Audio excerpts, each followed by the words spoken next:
Hey guys, it's Rick. I'm back with another baseball movie review, and tonight I watched Major League Back to the Minors. Now, this one came out on April 17th of 1998, directed by John Warren. It's an hour and 40 minutes.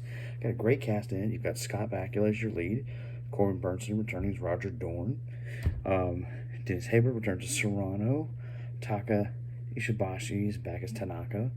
You also have Eric Roscotter is Rube again. Then you get some new faces. You get Ted McGinley, who ends up being the coach of the Minnesota Twins.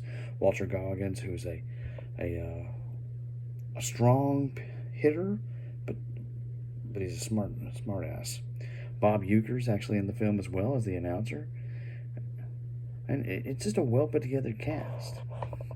Now, the gist of the story is Scott Bakula's character's a pitcher whose career is going nowhere. He's in the minor leagues.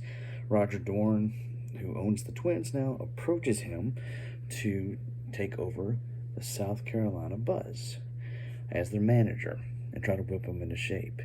So he gets there, he sees some problems, starts to whip him into shape, and he ends up having a rivalry with the Twins manager where they play an exhibition game, and they're almost beaten. The power goes out, and so the game ends in a tie.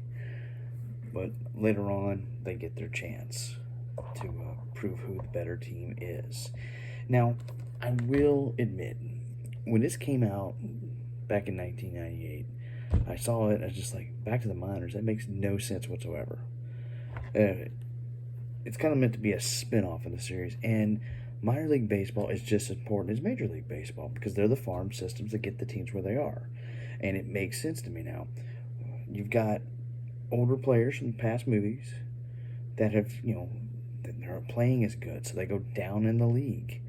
So it's interesting seeing that history of how when players, go up and down where they end up. So it's a fun movie. Scott Bakula keeps it interesting. He's always a very likable actor. I mean, the returning cast, of course, is great. No problems with any of them. And some of the new guys work out as well. I mean, it's a fun movie. And if you've never given this a chance, you definitely should. Was not a box office success. It only made $3.5 million with a budget of $18 million. So, nowhere near what you'd hope it'd be. But I will tell you now, if you didn't give it a chance back then, this is the time to get it. And it's a good Blu-ray. No special features, unfortunately, other than maybe the trailer. But it's fun.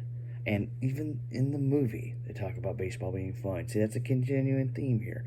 Almost every baseball movie I've watched talks about things being fun. And that's what baseball movies are. They're fun. Alright, guys, I will link a trailer below. Take care. Go watch a movie.